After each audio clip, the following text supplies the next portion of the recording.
إن الحمد لله نحمده ونستعينه ونستغفره ونعوذ بالله من شرور أنفسنا ومن سيئات أعمالنا من يهده الله فلا مضل له ومن يضلله فلا هادي له وأشهد أن لا إله إلا الله وحده لا شريك له وأشهد أن محمدا عبده ورسوله أما بعد فأعوذ بالله من الشيطان الرجيم بسم الله الرحمن الرحيم إن الذين قالوا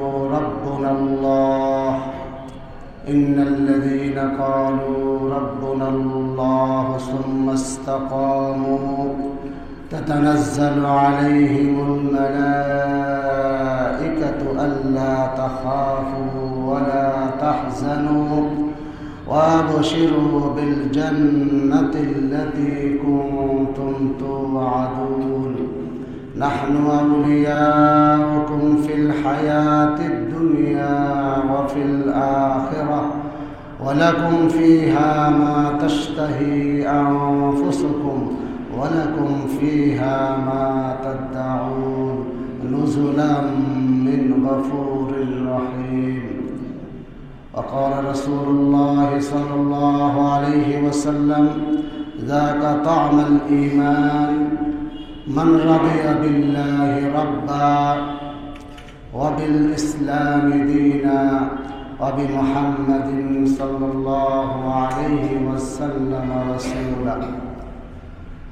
আল্লাহ তাআলার আমরা লাখো কোটি শুকরিয়া আদায় করছি যে আল্লাহ তাআলার অশেষ দয়ায় অশেষ মেহেরবানিতে আমরা সালাতুল জুমা আদায়ের জন্য মসজিদে আসতে পেরেছি। সে আল্লাহ তাআলার কাছে কালিমাতুশ শুকর আদায় করে আমরা সবাই করি আলহামদুলিল্লাহ। হাজরিন, আল্লাহ তাআলার কাছে আমরা আরো শুকরিয়া আদায় করছি যে আল্লাহ তাআলা আমাদেরকে মুসলিম মাতা পিতার ঘরে আল্লাহ তাআলা আমাদেরকে মুসলিম মাতা পিতার মাধ্যমে আল্লাহ তাআলা আমাদেরকে এই দুনিয়াতে পাঠিয়েছেন। আমাদেরকে ঈমান বুঝার, ইসলাম বুঝার তৌফিক আল্লাহ তাআলা আমাদেরকে দিয়েছেন। আল্লাহ তাআলার কাছে আবার কালিমাতুশ শুকর আদায় করে পড়ি আলহামদুলিল্লাহ। আল্লাহ তাআলা আমাদেরকে এই দুনিয়াতে যা কিছু দিয়েছেন সব কিছু আল্লাহ তাআলার পক্ষ থেকে আমাদের জন্য নেয়ামত। প্রতিটি জিনিসই হচ্ছে আল্লাহ তাআলার পক্ষ থেকে আমাদের জন্য নেয়ামত। আল্লাহ তাআলা কোরআনে ইরশাদ করেছেন ওয়া ইন তাউদ্দু নি'মাতাল্লাহি লা তুহসুহা। আল্লাহ তাআলা তোমাদেরকে যে নেয়ামত দিয়েছেন তোমরা এই নেয়ামতগুলোকে কোনোভাবেই তোমরা গণনা করে শেষ করতে পারবে না। হাজরিন, আল্লাহ তাআলার এই অসংখ্য অগণিত আমাদের উপরে যে নেয়ামত আছে, সবচেয়ে বড় নেয়ামত হচ্ছে আল্লাহ তাআলা আমাদেরকে ঈমান দিয়েছেন, মুসলমান বানিয়েছেন, ইসলামকে বোঝার তৌফিক দিয়েছেন। হাজরিন, একজন মুসলমানের জীবনে একজন মানুষের জন্য সবচেয়ে বড় যে সম্পদ সেটা হচ্ছে ইসলামের সম্পদ তথা ঈমানের সম্পদ। সবচেয়ে বড় সম্পদ কি? ঈমান। যার ঈমান আছে তার সব আছে, যার ঈমান নেই তার কিছুই নেই। এই ঈমানের জায়গায় এসে দুনিয়ার জীবনের কোনো কিছুর সাথে ঈমানকে তুলনা করা যাবে না। ঈমান যার যত বেশি মজবুত, ঈমান যার যত বেশি রাসূলের সুন্নাহর আমলের ভিত্তিতে পরিচালিত, সেই ঈমানের মূল্য এবং দাম তত বেশি। এবং যে ঈমান যত বেশি মজবুত, রাসূলের সুন্নাহ কর্মের মাধ্যমে, সঠিক কর্মের মাধ্যমে সেই ঈমানের সত্যিকার অর্থে ঈমানের যে একটা স্বাদ আছে সেই স্বাদটা পায়। আমরা সারা পৃথিবীতে প্রায় প্রায় বলা যায় 150 কোটির মতো আমরা মুসলমান 150 কোটির মতো আমরা মুসলমান, বা আরো বেশি হতে পারে।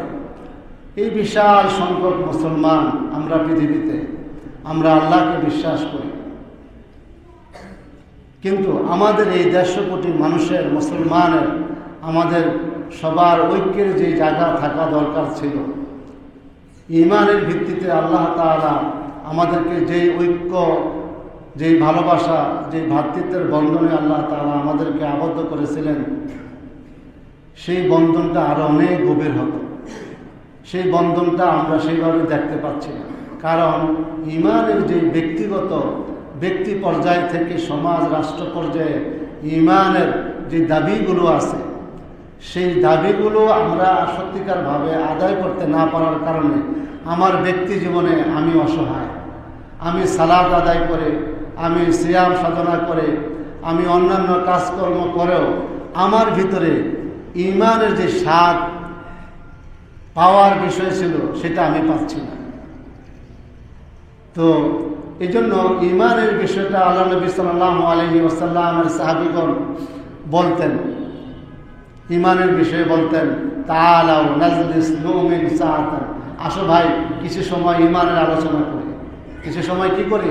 ঈমানের আলোচনা করি। এখন আমাদের মধ্যে হয়ে গেছে, আমরা এমনভাবে ঈমানের যে দাবিগুলো ছিল সেই দাবিগুলোর আলোকে আমরা পরস্পর বসি না। আমাদের বসাগুলোর ভিতরে এমন ভাগ হয়ে গিয়েছে, আমরা দিনই আলোচনা যখন করি, যখন বসি, তখনও সেখানে আমাদের ভিতরে বিভাজন।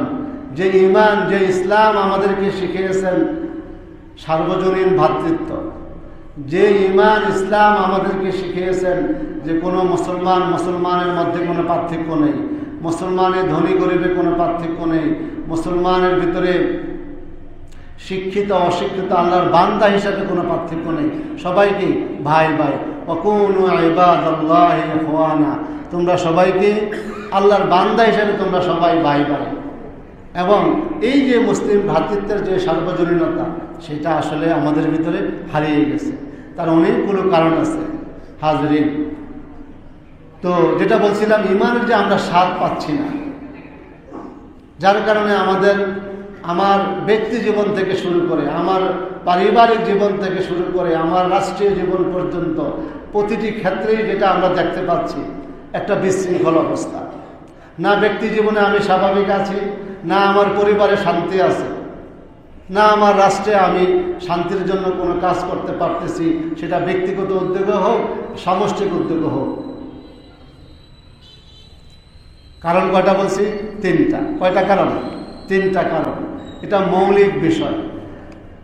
আল্লাহ নবী সাল্লাল্লাহু আলাইহি ওয়াসাল্লাম ইরশাদ করেছেন, যদিও হাদিসটি ছোট্ট, কিন্তু এই হাদিসটার ভিতরে জীবনের সব কিছু নিহিত আছে। নবী সাল্লাল্লাহু আলাইহি ওয়াসাল্লাম বলেছেন যে মান যাকা তা'মাল ঈমান, ওই ব্যক্তি ঈমানের স্বাদ পেল, মান রাদিয়া বিল্লাহি রাব্বা, যে ব্যক্তি আল্লাহকে রব হিসাবে মেনে নিল। কি হিসাবে? রব। একটা বিষয়। 2 নম্বর বিষয়, অবিল ইসলামে দীনা, এবং দিন হিসাবে, একমাত্র জীবন বিধান হিসাবে সে ইসলামকে মেনে নিয়েছে। 3 নম্বরে, অবি মুহাম্মাদিন সাল্লাল্লাহু আলাইহি ওয়াসাল্লাম রাসূলা, আর নবী সাল্লাল্লাহু আলাইহি ওয়াসাল্লামকে, আমাদের প্রিয় নবী মুহাম্মদুর রাসূলুল্লাহ সাল্লাল্লাহু আলাইহি ওয়াসাল্লামকে রাসূল হিসাবে মেনে নিয়ে যে সন্তুষ্ট, সেই একমাত্র কি পাবে? ঈমানের স্বাদ পাবে। হাজরিন, তো বিষয় 3টা। নবী সাল্লাল্লাহু আলাইহি ওয়াসাল্লামের অন্যতম, আল্লাহ তাআলা নবী সাল্লাল্লাহু আলাইহি ওয়াসাল্লামকে অনেকগুলো বৈশিষ্ট্য দিয়েছেন। এর ভিতরে একটা হচ্ছে জাওয়ামিউল কালিম, কথা কম, কথার মর্মার্থ অনেক বেশি, বাক্য ছোট, বাক্যের অর্থ, অন্তর্নিহিত অর্থ অনেক অনেক বেশি। 3টা বিষয় দেখেন, ছোট্ট। আর আসলে ইসলামের বিষয়গুলো সহজ, ইসলামের বিষয়গুলো কি সহজ। যদি আমরা আল্লাহ এবং তার রাসূলকে মানি, দিন সহজ। এজন্য অনেক সময় বলা হয় আল্লাহর দিন সহজ, মোল্লার দিন কঠিন। দিন অনেক সহজ। নবী সাল্লাল্লাহু আলাইহি ওয়াসাল্লাম বলেছেন দ্বীনু ইসরুন, দিন কি সহজ। বাশশিরু ওয়ালা তুনাফফিরু, ইয়াসসিরু ওয়ালা তুআসসিরু। মানুষকে ধমকানোর নাম, মানুষকে শুধু জাহান্নামের কথা বলার নাম শুধু ইসলাম না। মানুষকে জাহান্নামের পাশাপাশি জান্নাতেরও সুসংবাদ দিতে হবে, এর নাম ইসলাম। মানুষকে জীবনের বিভিন্ন বিষয়ে কঠিন করে উপস্থাপনের শুধু এর নাম ইসলামের বিধান নয়, এর পাশাপাশি মানুষকে ইসলামের মহান যে সৌন্দর্য, ইসলামের যে সরলতা, ইসলামের যে সহজতা, এগুলোও মানুষকে উপস্থাপন করতে হবে। নচেত এই মানব হিউম্যান বডি এটা একদিকে কাত হয়ে যাবে, একমুখী হয়ে যাবে। ইসলাম চেক অ্যান্ড ব্যালেন্সের ধর্ম। ইসলাম উম্মাতা ওয়াসাতা, মধ্যম পন্থা। মধ্যম পন্থার অর্থ আমরা অনেক সময় ভুল করে বসি। মধ্যম পন্থা মানে ভাই আমি তোমার সাথেও আছি, তোমার সাথেও আছি, এর নাম মধ্যম পন্থা না। মধ্যম পন্থা মানে উত্তম পন্থা। একটা গোল বৃত্তাকারের মাঝখানে যদি কেউ অবস্থান করে, স্বাভাবিকভাবে সে কি থাকে? সে সংরক্ষিত থাকে। এদিক থেকে যদি সমস্যা আসে তার গায়ে লাগবে না, এদিক থেকে আসে লাগবে না। কারণ কি? তার অবস্থানটা কোথায়? মিডলে, মাস পয়েন্টে। তো ওয়াসাত অর্থ হচ্ছে খায়রা, উত্তম, ভালো। আল্লাহ তাআলা উম্মতে মুহাম্মাদীকে কি করেছেন? বলছেন উম্মাতাও ওয়াসাতা, মধ্যমপন্থী। তার মানে কি? উত্তম জাতি হিসাবে আল্লাহ তাআলা আমাদেরকে পাঠিয়েছেন। তো হাজরিন, তো আমাদের এই যে ইমানের স্বাদের যে প্রথম বিষয়টা বললাম, যে সেটা কি? আল্লাহকে রব হিসাবে মানা। তার আগে আলোচনা করতেছিলাম যে দিনকে সহজভাবে তুলে ধরা, কঠিন না করা, শুধু ভয় ভীতি দুঃসংবাদ শুধু না দেওয়া, তার পাশাপাশি কি করা? সুসংবাদ দেওয়া। আল্লাহ তাআলা যত জায়গাতে আযাবের কথা আলোচনা করেছেন আল কোরআনে, তারপরে এসে আবার বান্দাকে আবার আশার আলো, জান্নাতের কথা শুনিয়েছেন। বান্দা তুমি এগুলি করলে জাহান্নামে যাবা, আল্লাহ এতটুকু বলে ক্ষান্ত হন নাই। তার পাশাপাশি আল্লাহ কি করেছেন? আবার বলছেন বান্দা এই কাজগুলো করো, এগুলো করলে তুমি জান্নাতে যাবা। এই জন্য কোরআনের সব জায়গাতে বলা যায় যেখানে আযাবের বিষয় আসছে, জাহান্নামের কথা আসছে, সেখানে তার পাশাপাশি আল্লাহ তাআলা জান্নাতের বিষয় আলোচনা করেছেন। হাজরিন, এই জন্য আমাদেরকে এই বিষয়গুলো খেয়াল রাখতে হবে। হাজরিন, যে বিষয়ে আলোচনা শুরু করছিলাম যে ইমানের স্বাদ পেতে হলে কয়টা বিষয়ে আমাদেরকে প্রথমত গ্রহণ করতে হবে, একেবারে দৃঢ়ভাবে মন থেকে। কয়টা? 3টা। 1 নম্বর হচ্ছে আল্লাহকে রব হিসাবে, আল্লাহ তাআলাকে কি হিসাবে মানবো আমরা? রব। এখন রব কি? আল্লাহ বলছেন কি হিসাবে মানতে হবে? নবী সাল্লাল্লাহু আলাইহি ওয়াসাল্লাম বলেন মান রাদিয়া যাকা তা'মাল ঈমান মান রাদিয়া বিল্লাহি রাব্বা। ওই ব্যক্তি ইমানের স্বাদ পেল যে আল্লাহকে রব হিসাবে মেনে নিল এবং এরূপে সে সন্তুষ্ট। হাজরিন, রব, ইলাহ, খালেক, রবের রব শব্দটা আল কোরআনে বিভিন্ন অর্থ এসেছে। তবে একটা অর্থ আর একটা অর্থের ভিতরে কি করছে? একটার অর্থ কখনো কখনো একটা রব দিয়ে কখনো আল্লাহ তাআলা মালিক বুঝিয়েছেন, কখনো রব দ্বারা ইলাহ বুঝিয়েছেন, কখনো সাইয়্যিদ, কখনো মালিক। তো রবের যে অর্থগুলো আছে এর ভিতরে অন্যতম একটা অর্থ হচ্ছে ইলাহ। একটা অর্থ কি? ইলাহ। মক্কার কাফের মুশরিকরা আল্লাহ তাআলাকে খালেক হিসাবে মানত। কি হিসাবে মানত? খালেক মানত। আল কোরআন আল্লাহ তাআলা এই বিষয়ে আলোচনা করেছেন যে ওয়ালা ইন সাআলতাহুম মান খালাকাস সামাওয়াতি ওয়াল আরদ লা ইয়াকুলুনাল্লাহ। হে রাসূল, তাদেরকে জিজ্ঞাসা করে দেখুন, তাদেরকে জিজ্ঞাসা করলে যদি আপনি জিজ্ঞাসা করেন যে আকাশে জমিনকে সৃষ্টি করেছে, তখন তারা অবশ্যই বলবে আল্লাহ। সমস্যাটা কোথায় ছিল? ইলাহের বিষয়ে। কোন বিষয়ে? ইলাহের বিষয়ে। ইলাহের কাজ কি? ইলাহের কাজ হচ্ছে আমাদের কাছ থেকে উনি আমাদের যত ধরনের কি আছে, ইবাদত আছে, যত ধরনের চাওয়া পাওয়া আছে, সবগুলোর মালিক তিনি, একমাত্র তিনি। তার কাছে, তারই আমরা ইবাদত করব, তার কাছে আমরা আমাদের জীবনের সব কিছুকে, চাওয়া পাওয়াকে, সব কিছুকে আমরা তার কাছেই সঁপে দিব। তিনি হচ্ছেন কি? ইলাহ। এই জন্য যুগে যুগে আল্লাহ তাআলা সব যুগে নবী রাসূলদেরকে যে বাণী দিয়ে পাঠিয়েছেন সেটা কি এক ইলাহের দিকে দাওয়াত। কারণ মানুষ ফিতরাতান স্বভাবগতভাবে তার বিবেক বুদ্ধি দিয়ে একজন খালেক এই পৃথিবী আছে।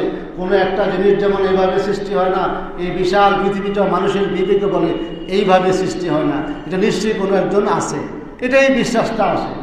কিন্তু ইলাহের ক্ষেত্রে যে মানুষ কখনো নফসের তাড়নায় পড়ে, কখনো শয়তানের ধোকায় পড়ে, মানুষ মনে করে এই বিশাল সত্তা, এই বিশাল ইলাহের কাছে যেতে হলে আমরা সরাসরি যেতে পারবো না। শয়তান এই ওয়াসওয়াসা দিয়েই আল্লাহ তাআলার সেই সঠিক পথ থেকে, ইলাহের সঠিক ইবাদত থেকে মানুষকে ভিন্ন মুখে ধাবিত করেছে। হাজরিন, এই জন্য একজন মানুষ, একজন মুসলমানের সে যদি ইমানের স্বাদ পেতে চায়, তার এই জায়গা থেকে নেই, কোনো অবস্থাতে কম্প্রোমাইজ নেই। তাহলে কি করতে হবে? একমাত্র ইলাহ হচ্ছেন কে? আল্লাহ সুবহানাহু ওয়া তাআলা, লা শারীকা লাহু, তার কোনো কি নেই?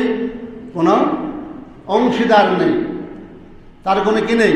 অংশীদার নেই। কোনো কিছুতে তার সাথে অন্য কোনো কিছুর কোনো তুলনা নেই। কোনো কিছুতে, জাত সিফাত, কোনো কিছুতে, চাওয়ার ক্ষেত্রে, পাওয়ার ক্ষেত্রে, যত কিছু আছে আমাদের মনের, সব কিছুর একমাত্র জানার এবং আমাদের সব কিছুকে বলার একমাত্র যিনি মালিক, তিনি হচ্ছেন আল্লাহ সুবহানাহু ওয়া তাআলা। তিনি আমাদের রব। এবং এই বিশ্বাসের উপরে কি থাকা? অটল অবিচল থাকা। কি থাকা? এই বিশ্বাসের উপরে অটল অবিচল থাকতে হবে। যদি আমরা থাকি তাহলে ইমানের যে তিনটা বিষয়ের স্বাদ পাওয়ার অন্যতম এই বিষয়টা কি হবে? স্বাদ আমরা পাব। হাজরিন, তাহলে শিরকের যে বিষয় চলে আসলো এখানে, রব একমাত্র চাওয়ার মালিক আল্লাহ, তার বিপরীত দিকে যদি আমরা যাই সেটাই কি? সেটাই কি শিরক? সেটাই কি শিরক? আল্লাহ সুবহানাহু ওয়া তাআলা এই বিষয়টা আল কোরআনে বিভিন্ন আয়াতে উল্লেখ করছেন যে তাদের অধিকাংশ ঈমান আনার পরেও মুশরিক। এক আয়াতে আল্লাহ বলেন এই কথা। কেন? তারা একদিকে ঈমান এনেছে, আরেকদিকে ঈমানের যে উপকরণগুলো ছিল, ঈমানের যে দাওয়াইগুলো ছিল, ঈমানের যে আসবাবগুলো ছিল ঈমানের, এগুলোকে তারা পূরণ করে নেয়। যার কারণে বাহ্যিকভাবে আমরা অমুককে চিনি, আব্দুর রহিম, আব্দুল করিম, আব্দুল্লাহ, আমরা নামে চিনি যে সে মুসলিম, আসলে সে মুসলিম নয়। হাজরিন, তো এই যে তাওহীদের বিষয়, ঈমানের বিষয়টা, এইটা আমরা অনেকেই, যেহেতু আমরা আল্লাহ তাআলা আমাদেরকে এতটুকু সুযোগ দিয়েছেন যে আমাদের বাবা মা মুসলিম, আমরা মুসলিম হয়ে জন্মগ্রহণ করেছি, সেই হিসাবে আমরা মুসলিম। কিন্তু এবং আমরা শুধু লা ইলাহা ইল্লাল্লাহ এটা পরে, কালিমাটা পরে আমরা কি হয়েছি? মুসলিম হয়েছি। হাজরিন, ইসলাম শুধু কালিমা পরে মুসলিম হওয়ার নাম না, তার পাশাপাশি কি করতে হবে? এই যে কালিমার যে দাবি আছে, এই কালিমাটাকে সংরক্ষণ করার জন্য কি করতে হবে? যে জ্ঞান আছে, ওই জ্ঞানটা আমাদেরকে শিখতে হবে। প্রত্যেক মুসলিম নর নারীর উপরে এই জ্ঞান শিক্ষা করা কি ফরজ। আল্লাহ তাআলা কোরআনে ইরশাদ করেন, ফাআলাম আন্নাহু লা ইলাহা ইল্লাল্লাহ, হে রাসূল আপনি জানুন আল্লাহ ছাড়া কোনো ইলাহ নেই। তাহলে এই জ্ঞানটা আমাদেরকে কি করতে হবে? অর্জন করতে হবে।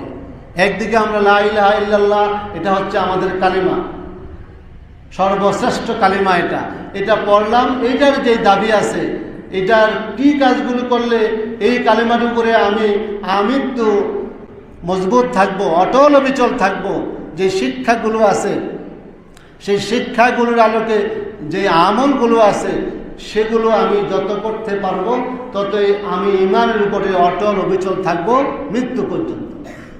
এবং এটি হবে আমার সত্যিকারের ঈমান। হাজরিন, তো আমরা আমাদের সমাজে অনেক দেখি, মসজিদে বিভিন্ন আলোচনাতে মানুষ ওইভাবে আসে না, বা মসজিদে ওইভাবে দানও আসে না, যেটা পত্রপত্রিকা বিভিন্নভাবে দেখা যায়। যে কখনো কখনো দেখা যায় অমুক মাজারে কত উঠছে পত্রপত্রিকায়, 1.5 কোটি, 2 কোটি, 1 কোটি টাকা কোথায় আসে? মাজারে। বিশ্বাসটা আপনার কোথায়? হাদিসে এসেছে, নবী সাল্লাল্লাহু আলাইহি ওয়াসাল্লাম বলছেন, ওয়াইজা সাআলতা ফাসআলিল্লাহ ওয়াইজা ইসতাআনতা ফাসতাঈন বিল্লাহ। তুমি যখন সাহায্য চাবে তখন তুমি কিছু চাওয়ার থাকলে আল্লাহর কাছে চাবে, তোমার সহযোগিতার প্রয়োজন হলে আল্লাহর কাছে হাত বাড়াও। আমরা কোথায় মান্যত করি? এটা ইদানিংকালে আমরা আগেও এভাবে দেখা গিয়েছে, বর্তমানে এটা আমরা ব্যাপকভাবে দেখতে পাচ্ছি আমাদের এই বিভিন্ন সামাজিক যোগাযোগ মাধ্যমে পত্রপত্রিকার মাধ্যমে, যে আমরা কোথায়, আমাদের ইমানের জায়গাটা কোথায়? মাজার কোনো চাওয়ার জায়গা না। মাজারে শায়িত ব্যক্তি নিজেও জানে না সে কোন হালাতে, আমরা কেউ জানি না তার অবস্থা কি, সে কাউকে বলতে পারে না। এটা হলো ঈমান ধ্বংসের অন্যতম একটা বিষয়। ঈমান ধ্বংসের অন্যতম একটা বিষয়। নবী সাল্লাল্লাহু আলাইহি ওয়াসাল্লাম, সাহাবায়ে কেরাম যে কাজগুলো করেন নাই ঈমানের জন্য, ঈমান মজবুত করার জন্য, সেই কাজে যদি আমরা যাই সেটা কি হবে? ঈমান বিধ্বংসী কাজ হবে একদিকে, আরেকদিকে সুন্নাহ বিরোধী কাজ হবে। সুন্নাহ বিরোধী কাজ কোনো অবস্থাতেই কবুল হয় না, এটা আমাদের মাথায় রাখতে হবে। হাজরিন, এই জন্য আমাদেরকে ঈমানের যে প্রথম বিষয়টা, আল্লাহকে রব হিসাবে মানা, আল্লাহকে ইলাহ হিসাবে গ্রহণ করা এবং এটার উপরে সন্তুষ্ট থাকা। তার মানে হচ্ছে আল্লাহর রব আমার কি করতে পারেন? চাওয়ার মালিক তিনি, তার কাছে যত কিছু আছে মনের, ঠিক আছে, আমার অভাব অভিযোগ, আমার ভালোবাসা, আমার ইবাদত যত কিছু আছে সবগুলো একমাত্র তিনিই পাবেন। এটাই কি রবের দাবি। এই দাবিতে যদি আমি মনে করি যে আমার একজনই আছে, তাহলে আমি ঈমানের স্বাদ পাব। হাজরিন, এক। 2 নম্বর বিষয়ে কি আলোচনা করে শুনলাম আমরা? 2 নম্বর পয়েন্টটা হচ্ছে যে ইসলাম, অবিল ইসলামে দীনা, অবিল ইসলামে দীনা। আমি আপনি আল্লাহকে রব হিসাবে মানলাম, ইলাহ হিসাবে গ্রহণ করলাম। দ্বিতীয় পয়েন্টটা হচ্ছে অবিল ইসলামে দীনা। ওইটা মানলে এর পরেরটা মানাটা ফরজ। সেটা কি? ইসলামকে দিন হিসাবে গ্রহণ করা। ইসলামকে কি হিসাবে গ্রহণ করতে হবে? দিন হিসাবে। ইসলামকে জীবন বিধান হিসাবে গ্রহণ করতে হবে। ইসলামের বিধিবিধানগুলো শুধু মসজিদেই সীমাবদ্ধ নয়। ইসলামের বিধান ব্যক্তি থেকে, পরিবার থেকে, সমাজ থেকে, রাষ্ট্র থেকে, আন্তর্জাতিক প্রতিটি পর্যায়ে ইসলাম বিধান দিয়েছেন। প্রতিটি এই ক্ষেত্রে বিধান আছে, প্রথমত বিশ্বাস করতে হবে। দ্বিতীয়ত প্রতি ক্ষেত্রে ইসলামের বিধানকে কায়েমের জন্য ব্যক্তি, সমাজ, রাষ্ট্রীয় পর্যায়ে কি থাকতে হবে? চেষ্টা থাকতে হবে। এবং এটা দৃঢ়তার সাথে বিশ্বাস করতে হবে যে ইসলামই হচ্ছে একমাত্র ধর্ম, একমাত্র আল্লাহ প্রদত্ত সঠিক জীবন বিধান। এই বিশ্বাস যদি আমাদের না থাকে তাহলে আমরা মুসলমান নই। হাজরিন, আল্লাহ বলছেন কি? ইন্নাদ-দীনা ইনদাল্লাহিল ইসলাম। একমাত্র আল্লাহর নিকট মনোনীত ধর্ম কি? ইসলাম। অন্য আয়াতে আল্লাহ কি বলছেন? ওয়া মান ইয়াবতাগি গায়রাল ইসলামি দীনা ফালান ইউকবালা মিনহু। যে ব্যক্তি ইসলাম ছাড়া অন্য কোনো ধর্ম সে অন্বেষণ করবে, তালাশ করবে, সেই ধর্মে সে হেদায়েত তালাশ করবে, অন্য কিছু তালাশ করবে, তাহলে তার পক্ষ থেকে কিচ্ছু গ্রহণ করা হবে না। কখনোই কিছু আল্লাহ তাআলা কবুল করবেন না, গ্রহণ করবেন না। হাজরিন, এই জায়গাতে এসব আমরা বিভ্রান্ত হচ্ছি। আজকে নানা ফিতনা দেখা দিচ্ছে। একদল সমাজে এসেছে যে আমরা ঈসাই মুসলিম। কি মুসলিম? ঈসাই মুসলিম। যে সকল নবীর ধর্ম এক ছিল, অতএব আমরা সামনে মসিহ ঈসা আসবেন, আমরা আগে থেকে প্রস্তুতি নিচ্ছি, আমরা ওই ধর্মের। এটা হচ্ছে ইসলামকে আঘাত করার, ইসলামকে ধ্বংস করার, ইসলামের ভিতরে বিশৃঙ্খলা সৃষ্টি করার অন্যতম একটি ষড়যন্ত্র। এই ষড়যন্ত্র থেকে আমাদের ঈমানকে আমাদের রক্ষা করতে হবে। ঈসা আলাইহিস সালাতু ওয়াস সালাম নবী হিসাবে আমাদের কাছে আসবেন না। কি হিসাবে আসবেন? নবী সাল্লাল্লাহু আলাইহি ওয়াসাল্লাম উম্মতে মুহাম্মাদের একজন উম্মত হিসাবে, অনুসারী হিসাবে তিনি আমাদের মাঝে আসবেন। এক, তিনি কোন বিধানে তিনি তার সবকিছু পরিচালনা করবেন? আল কোরআনের বিধানে তিনি পরিচালনা করবেন। সকল, হ্যাঁ, অনেকে আরেকটা যুক্তি দেখায় সকল নবীর ধর্ম এক ছিল। হ্যাঁ, এক ছিল। এটা আমরা বিশ্বাস করি। ইসলাম আমাদেরকে সেটা শিখিয়েছে। আমানার রাসূল বিমা উনজিলা ইলাইহি মির রাব্বিহি ওয়াল মুমিনুন। তারপর অন্য আয়াতে আসছে যে সকল নবীদের প্রতি আমরা কি করি? বিশ্বাস করি। বুঝে নেন, সকল নবী কি আমরা বিশ্বাস করি, কিন্তু সকল আমাদের নবী সাল্লাল্লাহু আলাইহি ওয়াসাল্লামের পূর্বে যারা নবী হিসেবে রাসূল হিসেবে এসেছেন তাদের ধর্মগ্রন্থগুলো সেগুলা কি অবিকৃত অবস্থায় আছে? প্রথমত নেই, কোনো ধর্মগ্রন্থ অবিকৃত অবস্থায় নেই। আর দ্বিতীয়ত আমাদের নবী সাল্লাল্লাহু আলাইহি ওয়াসাল্লামের আগমনের মাধ্যমে আল্লাহ তাআলা নবুয়তের পরিসমাপ্তি টেনেছেন। আল্লাহ তাআলা কি করেছেন? নবুয়তের পরিসমাপ্তি টেনেছেন। তারপরে কোনো নবী আসবে না এবং তার রিসালাতকে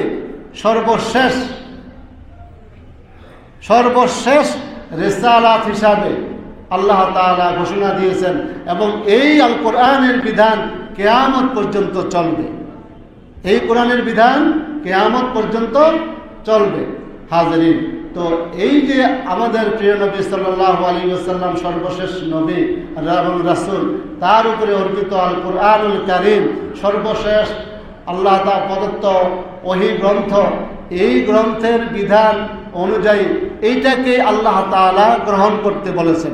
সহজ কথা, আমরা সহজ মানুষ, ইসলামকে আমরা সহজভাবে নিব, আল্লাহ তাআলা আমাদেরকে সহজভাবে গ্রহণ করার তৌফিক দিবেন। সকলে বলে আমিন। হাজরিন, ইসলাম সহজ। এই গ্রন্থ আল্লাহ তাআলা পাঠিয়েছেন কিয়ামত পর্যন্ত মানুষের হেদায়েতের জন্য। এই গ্রন্থেই বলা আছে সব কিছু, পূর্ববর্তী নবী রাসূলদের বিষয়ে আমাদের আকীদা বিশ্বাস কি হবে তার ব্যাখ্যা বিশ্লেষণ আল্লাহ নবী সাল্লাল্লাহু আলাইহি ওয়াসাল্লাম আমাদেরকে কি করেছেন? শিখিয়ে গিয়েছেন। পূর্ববর্তী নবী যদি কোনো কেউ সেই সময় জীবিত থাকতেন, নবী সাল্লাল্লাহু আলাইহি ওয়াসাল্লামের সময় একবার কথা আসছিল তাওরাত সম্পর্কে, হযরত মূসা আলাইহিস সালাতু ওয়াস সালাম সম্পর্কে যখন বলা হলো, তখন নবী সাল্লাল্লাহু আলাইহি ওয়াসাল্লাম বললেন, লাউ কানা হাইয়ান লাত্তাবাআনি, যদি তিনি জীবিত থাকতেন তিনি আমার অনুসরণ করতেন। তার মানে যত নবী আছে সব নবীর যেই বিধানগুলো ছিল, যেই ওহীর যে গ্রন্থগুলো ছিল, তাওরাত, জাবুর, ইনজিল, অন্যান্য যে গ্রন্থগুলো, কোনোটাই এখন অবিকৃত অবস্থা নেই। দ্বিতীয়ত হচ্ছে এই গ্রন্থগুলোর সবগুলোর কি হয়ে গেছে? আল কোরআন নাজিলের মাধ্যমে ওগুলোর যে আবেদন, ওগুলোর বিধানকে গ্রহণ করার যে বিষয়, সেটা রহিত হয়ে গিয়েছে। সেটা কি হয়ে গিয়েছে? রহিত হয়ে গিয়েছে। আমরা সাধারণ মানুষ আমরা বিশ্বাস করব যে এটাই হচ্ছে আমার জীবন পরিচালনা করার একমাত্র গ্রন্থ। এটাকে আমাকে কি করতে হবে? অনুসরণ করতে হবে। এই দৃঢ় বিশ্বাসের উপরে আমরা কি থাকবো? অটল অবিচল থাকবো। হাজরিন, তো এরপরে আবার আমাদের ভিতরে আরো অনেক ধরনের ফিতনা দেখা দিচ্ছে। আমরা এই কোরআনকে গ্রহণ করতে যেও আমাদের ভিতরে আবার বিভ্রান্তি দেখা দিচ্ছে। আমরা আমাদের সমাজে অনেক সময় দেখি যে আমাদের এখানে যে অনেককে আমরা হাদিসকে অস্বীকার করে বসি, এই এক শ্রেণী সমাজে আসছে। কোরআনের এটা সংরক্ষিত হয়েছে খুব ভালোভাবে, আল্লাহর কালাম, কিন্তু হাদিস এইভাবে সংরক্ষিত হয় না। এই অজুহাত দেখিয়ে আপনি যে আল কোরআনের যে আপনি হাদিসকে অস্বীকার করছেন, আপনার জানা উচিত হাদিসকে অস্বীকার করা, হাদিসের নববীকে অস্বীকার করা মানে কোরআনকে অস্বীকার করার নামান্তর। এটা বুঝতে হবে, কারণ কোরআনের ব্যাখ্যা বিশ্লেষণ কে করেছেন? আল্লাহ নবী সাল্লাল্লাহু আলাইহি ওয়াসাল্লাম করেছেন। কিভাবে করেছেন? আল্লাহ তাআলার নির্দেশে। আল্লাহ বলছেন, আমি আপনার প্রতি কোরআনকে নাজিল করেছি লিয়ুবাইয়িনা লিন-নাসি মা নুযিলা ইলাইহিম, যেন আপনি এটাকে মানুষের কাছে সুস্পষ্টভাবে এটার ব্যাখ্যা বিশ্লেষণ করেন। তো আল্লাহ নবী কি করেছেন কি করেন নাই? করেছেন। তো করেছেন, সেটার কোন বিষয়ের কিসের মাধ্যমে আমরা পাচ্ছি? নবী সাল্লাল্লাহু আলাইহি ওয়াসাল্লাম থেকে বর্ণিত সহিহ হাদিসগুলোর মাধ্যমে। ডাক্তারি পেশায় কোনো ডাক্তারের হাতে যদি রোগী মারা যায়, এর অর্থ এই নয় আমি ডাক্তারি পেশাটাকে বন্ধ করে দিব। এটা কি কোনো যৌক্তিক বিবেকসম্মত বিষয়?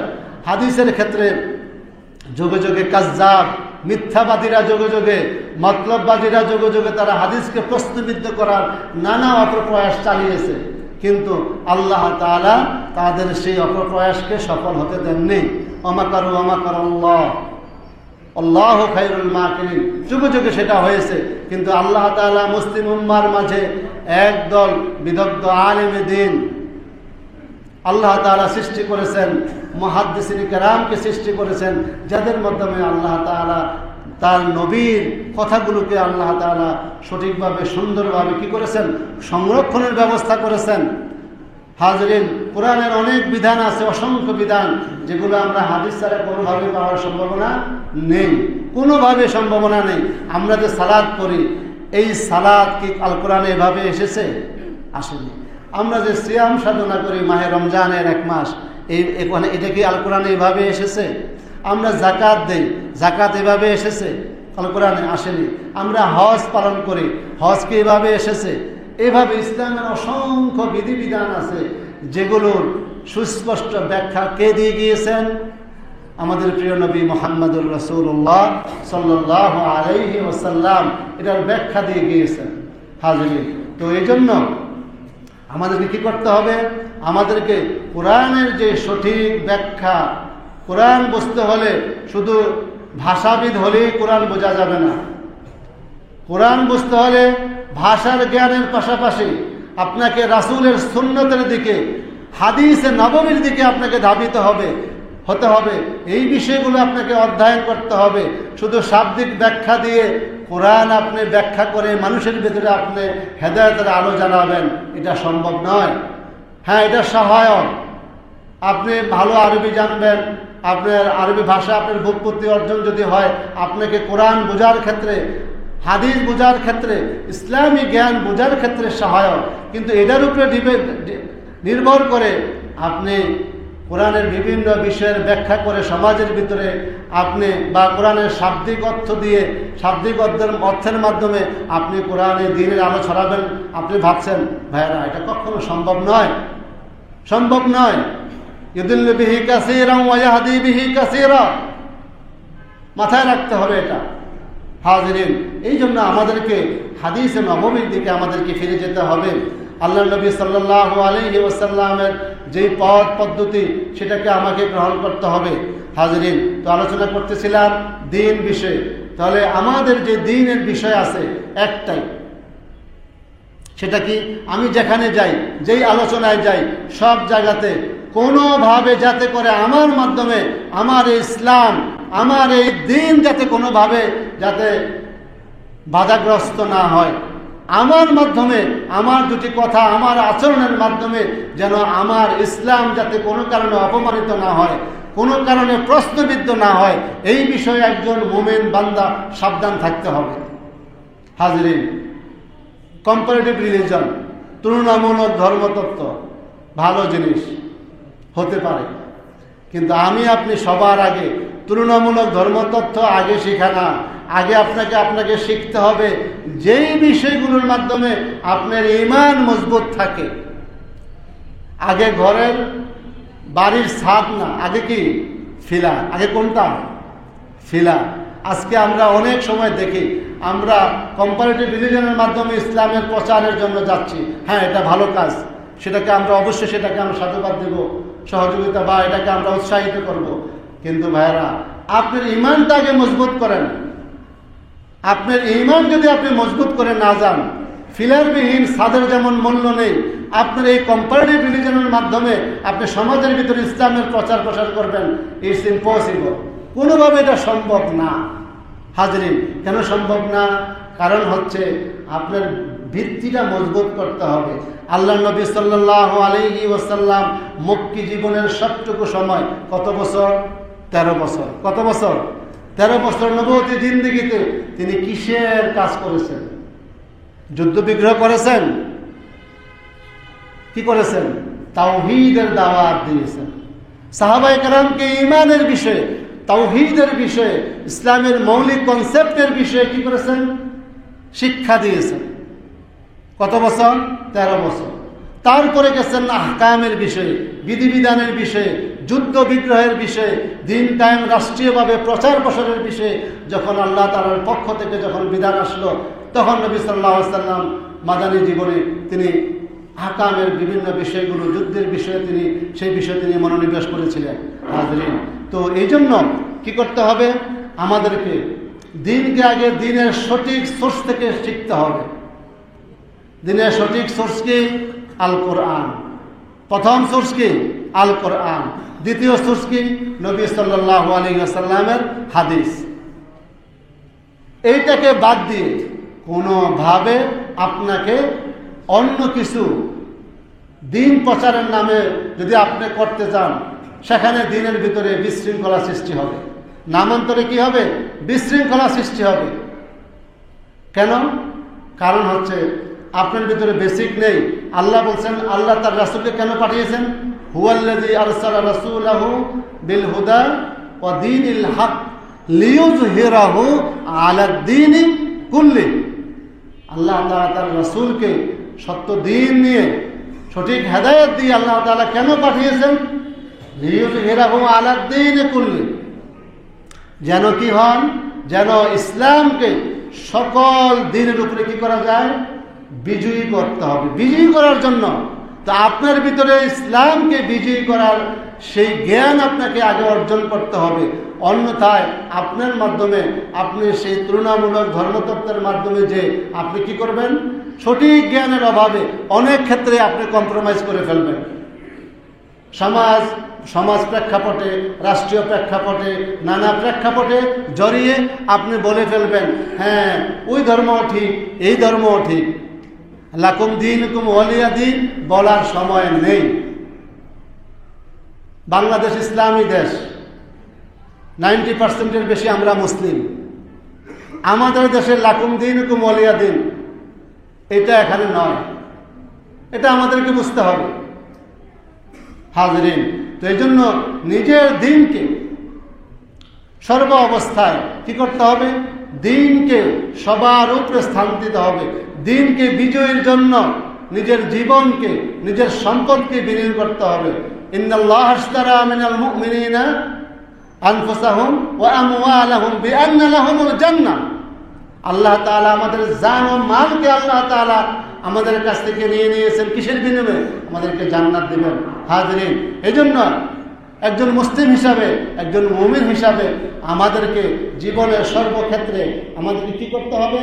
আমাদেরকে দ্বীনের বিষয়ে আমাদেরকে সর্ব অবস্থায় আমাদেরকে তামান্না থাকবে যে আমি আমার মাধ্যমে যেন আল্লাহ তাআলা দ্বীনকে বুলন্দ করেন, যেন আমার মাধ্যমে যেন আল্লাহর কাছে সবসময় আমাদেরকে আশ্রয় চাইতে হবে, আল্লাহর কাছে পানা চাইতে হবে, যেন কোনো কারণে যেন আল্লাহ তাআলা আমার মাধ্যমে যেন দ্বীনকে আল্লাহ অপমানিত কোনো এহানাত না করেন।